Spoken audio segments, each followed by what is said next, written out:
몇 년 전에 LA에 이사를 한 저희 큰 누님은 LA 한인타운 근처에 살고 있습니다.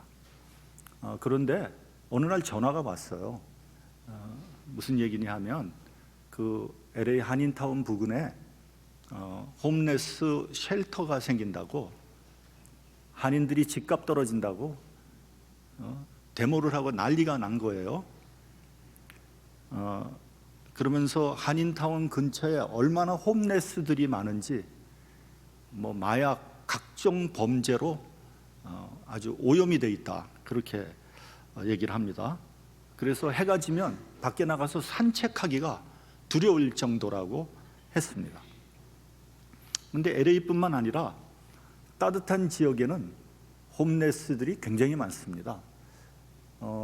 제가 시애틀에 간 적이 있는데 공항에서 이렇게 호텔로 택시 타고 들어가는데 고속도로 밑에 텐트가 수도 없이 쳐져 있는 거예요. 그 홈레스들이 살고 있는 거죠. 우리 시카고도, 여러분 우리는 잘 모르지만 저 다운타운 근처에 뭐 지하에 홈레스들이 많이 살고 있다는 거예요.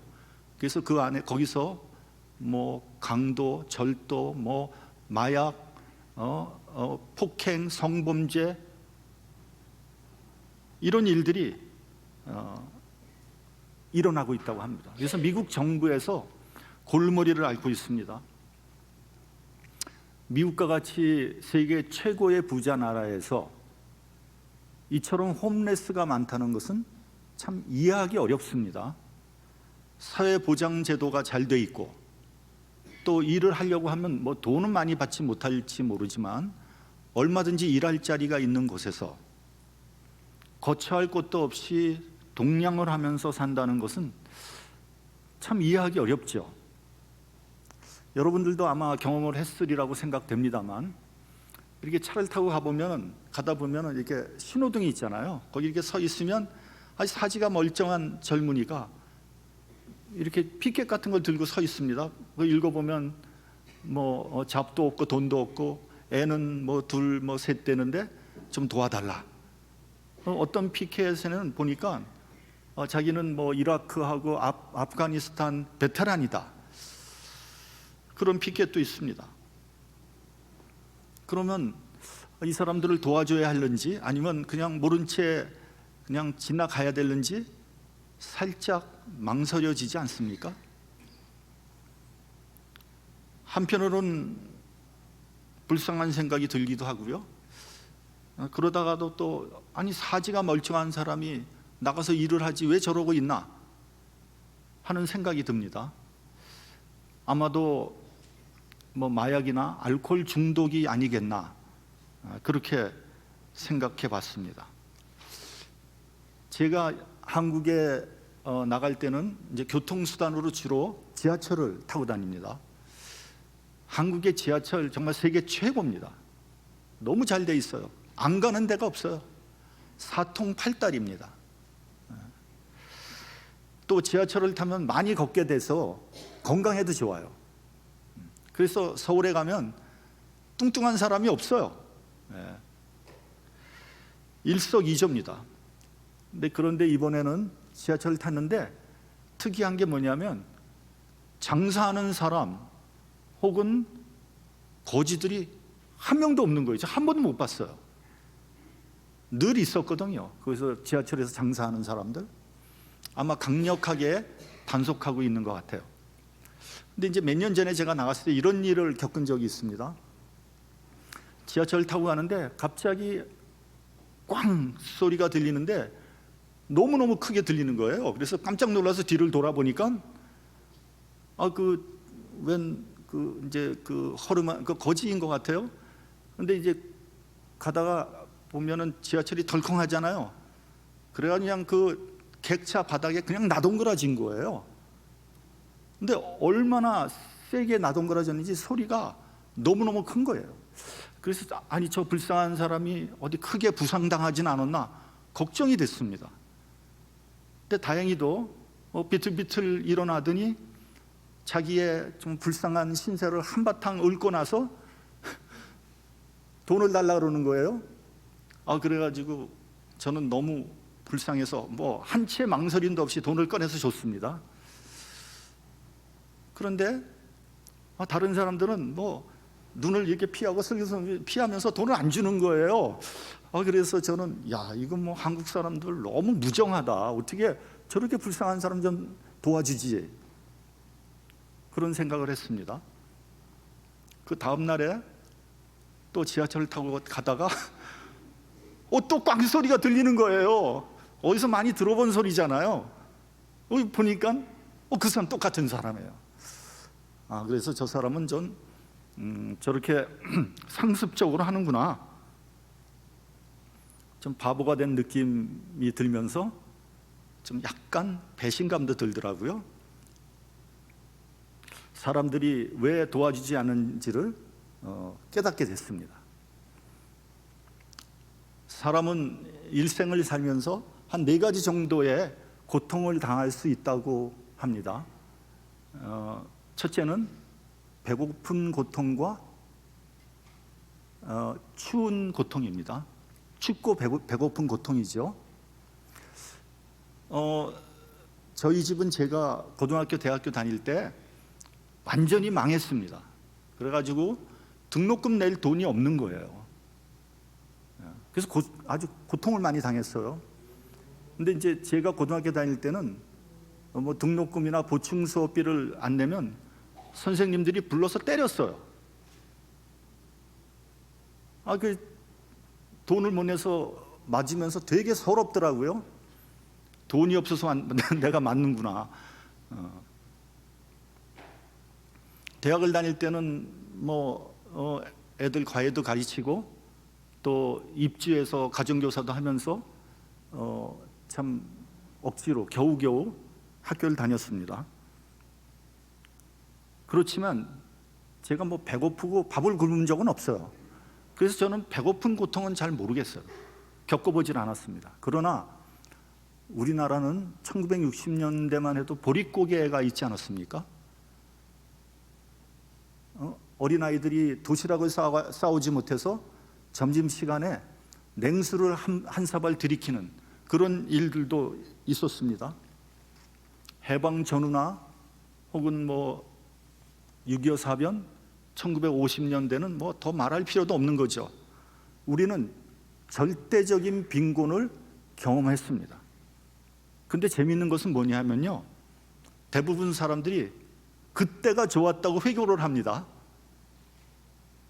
다 없고 배고프니까 서로 위로하고 도우면서 이렇게 나누면서 사는 정이 있었다는 거죠. 근데 지금은 어떻습니까? 먹고 사는 문제 해결됐잖아요. 지금 대한민국은 잘 사는 나라가 됐어요. 그런데 상대적으로 빈곤합니다. 누구는 수십억짜리 아파트에 사는데 나는 전세 살 돈도 없어요. 누구는 벤츠를 타고 다니는데 나는 택시 탈 돈도 없어요. 배가 고픈 것이 아니라 배가 아픕니다. 마음이 아픕니다. 상대적인 박탈감에 시달립니다. 이것이 더 참기가 어렵다는 거예요. 탈북한 사람들은 배고픈 것이 무엇인지를 압니다. 특히 북한의 그 고난의 행군 때 탈북한 사람들은 사선을 넘었죠. 밥을 굶는 것에 이골이 났어요. 굶어 죽기 일보 전에 살아난 사람들입니다. 그래서 배고픈 것이 얼마나 고통스럽고 서러운지를 압니다. 그래서 이제 한번 먹기 시작하면 우리가 상상할 수 없을 만큼 많이 먹습니다. 그러니까 며칠치의 음식을 한꺼번에 그냥 먹어버리는 거죠. 음식이 있으면 너 잘 만났다. 하여튼 죽기 살기로 먹습니다. 그래가지고 진짜 음식이 목에 찰 정도까지 그냥 계속 먹어대는 거죠. 건강에는 안 좋죠. 그러나 그 몸이 그렇게 적응이 된 거예요.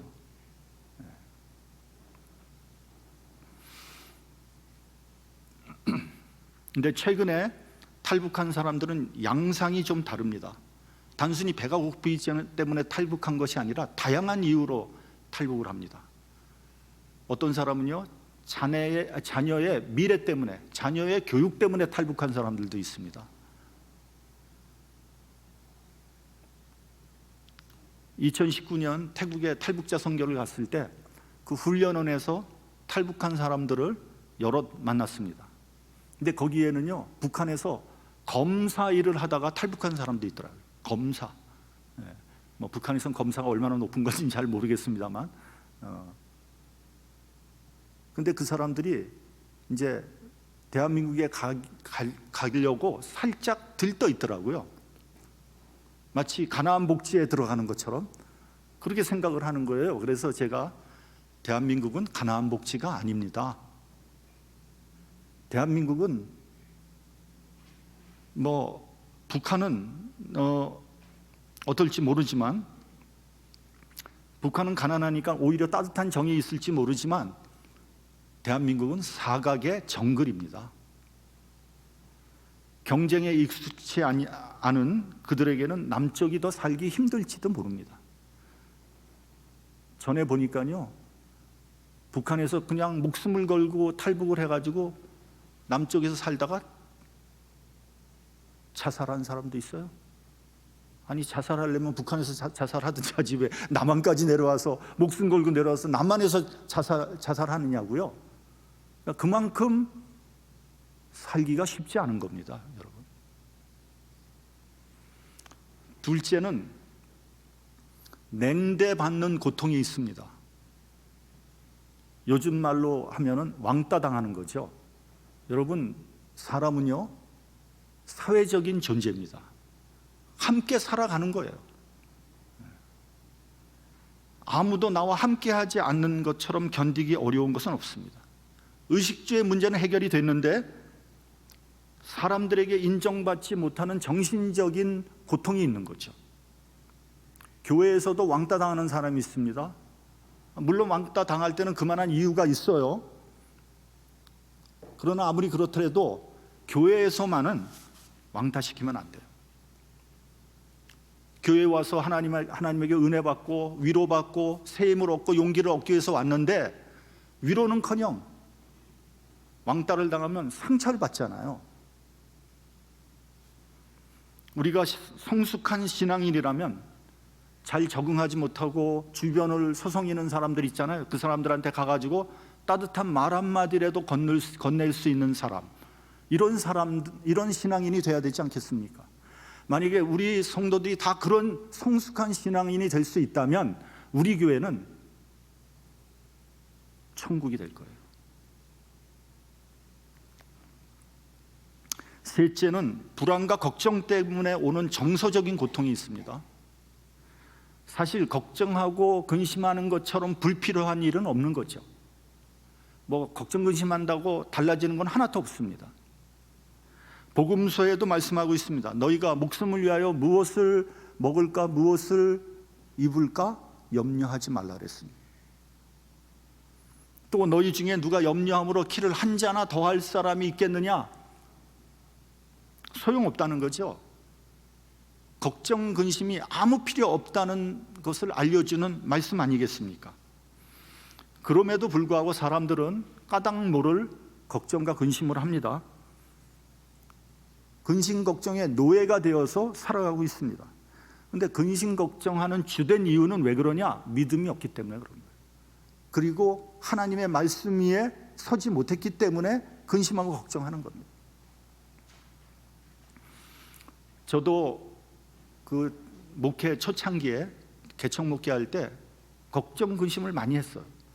주로 어떤 걱정을 했냐면, 아니 새로 사람이 왔는데 저분이 다음 주에도 또 올까? 이런 걱정. 또 잘 다니고 있는데 저분이 시험 받아서 교회를 떠나지 않을까? 이런 걱정. 근데 언젠가 깨달았어요. 이 목회는 내가 하는 것이 아니라 하나님이 하시는 거다. 그런 깨달음이 왔어요. 여러분, 이건 내 비즈니스가 아니에요. 이거 제 비즈니스 아니에요. 이거 하나님 비즈니스지. 그러니까 저는 그냥 목사로서 저에게 주어진 일을 성실하게 하면 되는 거예요. 뭐 그렇다 해서 제가 뭐 지금 뭐 걱정 의심을 안 한다는 건 아니에요. 근데 옛날처럼 그렇게 하진 않죠. 여러분, 성도들이 떠나면 누가 제일 마음이 아프겠어요? 네? 오양숙 집사일까? 목사하고 사모입니다. 어떤 때는 잠을 못 자요. 어떨 때는 정말 마음이 너무 아파요. 그런데 여러분, 제가 목회 20몇 년 담임 목사를 하면서 철저하게 깨달은 것은 목사님이, 아니 사람이 사람의 마음을 잡을 수 없다는 거예요. 절대 못 잡습니다. 사람의 마음은 누가 잡아요? 하나님이 잡아줘야 돼요. 그러니까 여러분, 뭐 시험 받아서 떠난다. 목사가 가서 뭐 무릎 꿇고 울고 하면 아무리 해도 못 잡습니다, 여러분. 잡을 수가 없어요. 그러면 그렇기 때문에 교회에 사람이 왔다 갔다 하는 것은 이건 하나님이 하시는 거예요. 사실은 근심 걱정할 필요가 없어요. 자기가 좋으면 다니는 거예요. 교회가 한두 개입니까 어디? 그렇죠? 그래서 여러분, 근심 걱정은 결국 뭐냐? 자기와의 싸움이에요. 자기와의 싸움.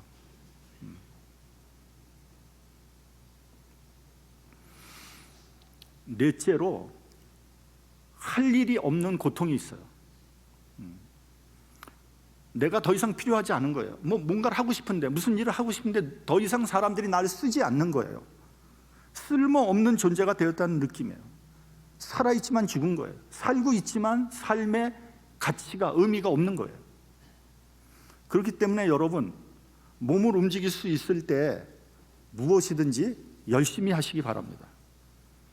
그때가 기회고요, 할 수 있을 때가 행복한 시간이에요. 이제 제가 나이 드신 분한테 뭘 이제 부탁을 합니다. 이런 것 좀 해주세요. 그러면 아유, 내가 이 나이에 뭘 합니까? 나 못합니다. 나 뭐 못합니다. 뭐 사양하는 것이 뭐 미덕으로 생각해요. 그것은 뭐냐면요, 스스로 쓸모없는 존재가 되는 거예요, 여러분. 목사가 일을 맡길 때는 감사함으로 감당하십시오. 잘하고 못하고는 중요한 게 아니에요. 교회에서 뭐 잘하고 못하는 거 이런 건 중요한 거 아니에요, 여러분. 뭐 제가 뭐 목사로서 잘합니까? 뭐 실수도 많이 하고 잘못하는 경우 많잖아요. 누가 뭐라 그러지 않아요, 여러분.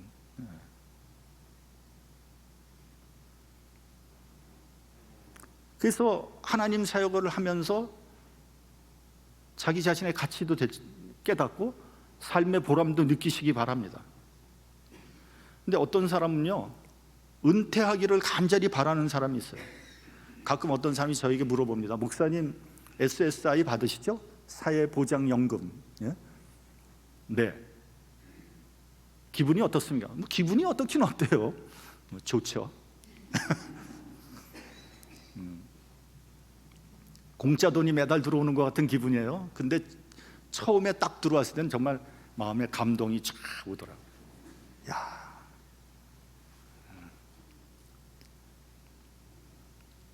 아무튼 사람들이 빨리 은퇴했으면 좋겠다고 합니다. 이해가 돼요. 우리는 그동안 정말 열심히 일했습니다. 쉬지 않고 뛰었어요. 우리 이민자들은요, 대부분이 워커홀리예요. 워커홀리. 좀 쉬어야 돼요. 저도 그 옛날에 비즈니스 하다가 이제 이렇게 좀 목회하면서 이제 육신적으로는 그렇게 바쁘지 않잖아요. 여러분, 목회자는요, 바쁘면 안 돼요. 목회자는 바쁘면요, 상상력이 없어져요. 설교는 상상력으로 하는 거거든요. 근데 이게 없어지는 거예요. 그래서 목사를 바쁘게 하면 안 됩니다. 비전도 없어지고 상상력도 없어지고요. 안 돼요. 그래서 육신적으로는 그렇게 바쁘진 않아요. 그래서 내가 이렇게 바쁘지 않아도 되나? 막 죄책감이 들더라고요. 이게 뭐냐? 이게 워커홀릭의 전형적인 현상이거든요. 막 뭔가 일을 해야 되는, 강박관념에 시달리는. 그래서 이제 쉴 때가 되었어요. 근데 여러분, 막상 쉬면 뭐 하시겠어요? 쉬는 것도 하루 이틀이지. 하루 놀고 하루 쉬고 하루 자고 하루 빈둥거리고 벌써부터 지루해지잖아요. 매일 특별히 할 일이 없는 것은 고통입니다. 그 일할 수 있을 때 열심히 일하십시오. 나중에 일하고 싶어도 아무도 안 써줘요. 교회에서도 열심히 일하세요. 일할 수 있을 때. 이번에 한국에 가서 제 대학 동기들을 만났잖아요. 다 은퇴했어. 근데 그 중에 한 녀석이 뭐 하냐면 병원에서 주차장 관리, 차량 관리하고 있더라고요. 그러니까 수의하는 거, 수의. 그래서 제가 야, 너 왜 그런 일을 하니? 그랬더니 뭐라 그러냐면 놀면 뭐하니? 그러더라고요. 매일 놀았더니 온몸이 찌부둥하고 건강이 안 좋아지더라는 거예요. 매일 아침 일찍 나와서 일을 하니까 용돈 벌죠, 밥만 나죠, 건강 좋아지지. 얼마나 좋냐는 거죠. 한국에서는요, 은퇴한 사람들을 위해서 일자리를 마련해 준다고 합니다. 뭐 특별한 일은 아니에요. 뭐 교통 정리도 하고, 뭐 길 안내도 하고, 뭐 거리도 청소하고, 뭐 이런 허드렛 일을 주는 거예요. 집에 있으면 건강도 안 좋아지고요, 의료비 지출도 많아져서 오히려 밖에서 일하게 하는 것이 건강에도 좋고 국가적으로도 유익하다는 거예요. 여러분, 우리는 종종 잘못된 생각을 합니다. 인간이 죄를 지어서 일을 하게 되었다고 생각해요. 그래서 일은 징계요, 형벌이요, 저주라고 생각합니다. 그래서 마지못해, 죽지 못해 일을 해요. 언제나 이 일 그만두나 이렇게 생각을 합니다. 이게 노예적인 노동관이에요. 그것은 성경을 잘못 이해하고 있는 겁니다. 원래 사람은요, 일하도록 지음 받은 거예요. 그런데 범죄함으로 말미암아 문제가 생긴 거죠. 땀을 흘리며 일을 했는데 좋은 열매가 맺히지 않는 거예요. 땀을 흘린 것, 수고한 것이 헛수고가 되는 거예요. 그래서 땅은 가시덤불과 엉겅퀴를 내게 되었고, 여자에게는 잉태와 해산하는 고통을 크게 더하게 됐다. 이렇게 돼 있습니다. 죄의 결과로 내려진 고통이라는 거죠. 여러분, 우리가 이 점을 확실히 알아야 합니다. 혹시 일하는 것이 고통이고 쉬는 것이 행복이라고 생각한다면 그건 그거는 봉건적인 가치관이에요. 그 조선 말기 대한제국 때 이런 일이 있었다고 합니다. 어떤 양반이 길을 가다가 친구가 뭐 무슨 잠자리채 같은 걸 들고 막 공을 막 치면서 땀을 막 흘리는 걸 봤다는 거예요. 그러니까 요즘 얘기하면 테니스. 서양에서 테니스라는 운동이 들어서 이제 배우는 거죠. 이 사람이 하는 말이, 아니 자네는 그런 일은 저 아래 것들한테 시키지 왜 그렇게 땀을 흘리면서 그렇게 그러고 있는 거야? 그러니까 종들이나 일하는 거로 그렇게 생각하고 있는 거죠. 하나님께서는 일하는 것과 쉬는 것, 다시 말하면 노동과 안식의 축복을 주셨습니다. 노동을 모르는 사람은요, 안식의 의미를 모르고요, 안식을 모르는 사람은 노동의 즐거움을 모르는 겁니다. 하나님께서도 일하셨고요, 일곱째 날에 안식하셨습니다. 여러분, 노동은 신성한 겁니다. 이것은 창조의 질서예요. 오늘 본문은 초대교회에서 일어났던 문제를 말씀하고 있습니다. 원래 유대인들은 이 창조의 섭리에 따라서 노동을 굉장히 중요하게 생각했거든요. 그런데 헬라 사상이 교회에 스며들어 오면서 육체적이고 물질적인 것은 더럽고 부정한 것이고 정신적인 것이 신성한 것이라는 이원론적인 사상이 들어오게 됐어요. 게다가 종말론까지 첨부가 됐거든요. 그러니까 우리가 지금 땀 흘려 뭐 일하고 돈 벌 때냐? 지금 뭐 흰옷 입고 기도하고 예배드리면서 주님을 맞이해야지, 이렇게 주장을 한 거예요. 근데 여러분, 우리가 성경에서 종말론을 볼 때 그때와 그 시를 모른다 그랬잖아요. 그렇게 말씀한 영적인 배경을 우리가 알아야 됩니다. 여러분 한번 생각해 보세요. 만약에 그 종말의 때와 시를 안다면 어떤 일이 일어나겠어요? 뭐 그전에는 뭐 놀고 뭐 별짓 다 하고 타락하다가 그때가 되면 빨리 정신 차리고 회개하고 뭐 예배드리고 뭐 할렐루야 흰 옷 입고 뭐 기도하면서 주님 맞이할 거 아니겠어요? 그러니까 여러분 종말의 때와 시를 모르게 한 그 배경에는 주님께서 평상시에 생각지도 못할 때 오시겠다는 거예요. 다시 말하면 주님께서는 우리의 일상적인 생활을 보시겠다는 거예요. 그래서 복음서를 보면 종말에 열심히 일하는 것을 보면 그 종은 복되도다 이렇게 말씀하고 있습니다. 그래서 누가 이런 말을 했습니다. 가장 영적인 것은 가장 일상적인 것이다. 가장 영적인 것은 가장 일상적인 것이다. 그렇기 때문에 여러분 신앙생활을 하는 데 있어서 가장 중요한 게 뭐냐? 신앙의 생활화예요. 신앙의 체질화예요. 신앙하고 삶하고 따로 떨어져 있는 게 아니라 신앙과 삶이 합해지는 것, 그것이 가장 중요한 거예요. 많은 사람들이 그냥 뭐 기도하고 뭐 찬양하고 방언하고 은사하고 이것만 중요하게 생각하는 거예요. 우리 삶하고는 전혀 동떨어진 그런 신앙관을 가지고 있는 거예요. 여러분 신앙은 이론이 아니에요. 삶입니다. 삶. 여러분 교회에서 모범적이고 거룩한 거야 누가 못하겠어요? 교회에서 아주 뭐 거룩해 점잖어 신앙적이 그거 누가 못하겠어요? 다 그렇지 않아요? 우리가 이 일상생활에서 얼마나 말씀대로 순종하고 사느냐 이게 중요한 거 아니겠어요? 그게 종말론적인 그런 영적인 배경 아니겠어요?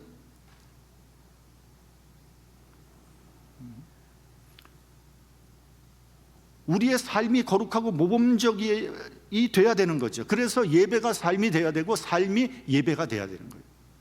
예배 드릴 때만 거룩해서는 안 돼요. 삶까지 거룩해야죠. 만약에 교회에서는 거룩한 직분을 가지고 있는데 일상생활에서는 세상 사람보다도 못하다면 그 사람이 현대판 바리새인 아니겠습니까? 이런 헬라 사상의 영향으로 일은 하지 않고 말만 하고 이 집 저 집 돌아다니며 폐를 끼치는 사람들이 있었다는 거죠. 심지어는 걸식 수도단이라고 해서 말만 하고 이 집 저 집 돌아다니면서 얻어먹으면서 전도했어요. 그렇게 하는 것이 가장 신령한 신앙인으로 착각해서 문제를 일으킨 사람들이 있었다는 거죠. 그래서 본문은요 아무 일도 하지 않고 무의도식하는 사람들을 강력하게 책망하는 말씀이에요. 일하지 않으면 비생산적이 될 수밖에 없고요, 규모 없고 질서 없는 사람이 되는 거예요. 내가 일하지 않은 남의 것을 먹을 수밖에 없고 쓸데없이 말만 하고 분란을 일으키게 되는 거예요. 청교도의 중심 사상 가운데 노동의 신성함이 있었습니다. 그래서 그들은 부지런히 일했습니다. 그리고 직업을 천직으로 알고 열심히 일했어요. 그러한 부지런함이 오늘 미국을 만든 기초가 된 겁니다. 여러분 우리가 단순히 먹고 살기 위해서 일하는 게 아닙니다. 노동 자체에 의미가 있는 거예요. 일은 일한 대로 보람이 있고요, 보수는 그 일한 정당한 대가를 받는 겁니다.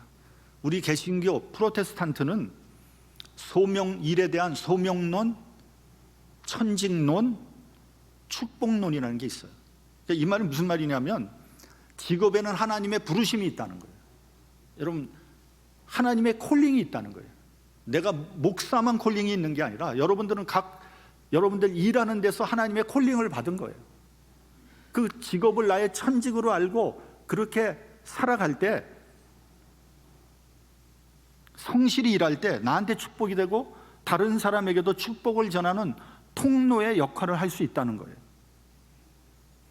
단순히 돈을 벌기 위해서 일을 하면은요, 노동의 의미가 없어지고요, 금방 지치게 되고요, 보람이 없고 일하는 것 자체가 고통이 되는 거예요. 우리 본문 10절을 같이 봉독을 하겠습니다. 본문 10절. 자, 시작. 우리가 너희와 함께 있을 때에도 너희에게 명하기를 누구든지 일하기 싫어하거든 먹지도 말게 하라 하였더니, 일하기 싫어하거든 먹지도 말라. 이게 가혹한 말씀이죠, 사실은. 그러나 하나님께서 그렇게 만드십니다. 그것은 역사가 증명하고 있는 겁니다. 여러분, 공산주의 국가들을 한번 보십시오. 그들이 사람을 어느 정도 평등하게 한 거는 사실인 것 같아요. 그러나 사람들을 부지런하게 한 데는 완전히 실패했죠. 그 결과 지지리도 못 살게 되었습니다. 과거의 소련이나 중공, 북한, 그리고 동굴압파권을 한번 보십시오. 너무 가난해서요, 먹을 것이 없었어요. 아무리 영웅을 만들고 뭐 혁명 전사를 만들어도 소용없어요. 일할 수 있는 동기가 없어졌어요. 왜냐하면 열심히 일하나 뭐 빈둥빈둥 노나 똑같이 주니까 뭐하러 열심히 일하겠어요. 그러니까 일하는 시간에 일 안 해요. 그냥 눈치 보고 담배 피고 빈둥빈둥 거리면서 집에 오는 거예요. 그래서 할 수 없이 다 자본주의 체제를 도입했죠. 그런데 더 나빠졌어요. 왜냐하면 하나님의 은혜가 들어가서 우리 정신이 개조가 돼야 되는데, 정신은 공산주의에다 두고 그 운영 시스템만 자본주의를 갖다 적용을 했으니까 뭐가 되겠습니까? 더 각박해진 거죠. 더 비인간화가 된 거예요. 얼마나 각박한지 모릅니다. 저 중공 같은 데 한번 보세요. 중공. 자기밖에 몰라요. 여러분, 그들이 더 자본주의자들보다 더 심합니다. 여러분, 돈에 환장을 했어요. 본문 9절을 보면 본을 보이라고 했습니다. 사도 바울은 스스로 본을 보였어요. 우리도 본을 보여야 합니다. 우리 그리스도인들이 이 세상의 본이 돼야 돼요. 빛과 소금이 돼야 돼요. 그래서 정직하고 부지런하고 성실하게 일해야 합니다. 우리 자식들에게도 본을 보여야 합니다. 말로 100번 해봐야 먹히지 않아요.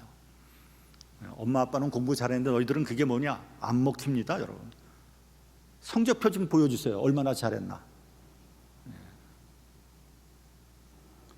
부모는 TV 보면서 공부해라. 먹히지 않습니다, 여러분. 부모가 성경책 보고 새벽 기도하는 것을 보고 자란 아이들은 타락하지 않아요.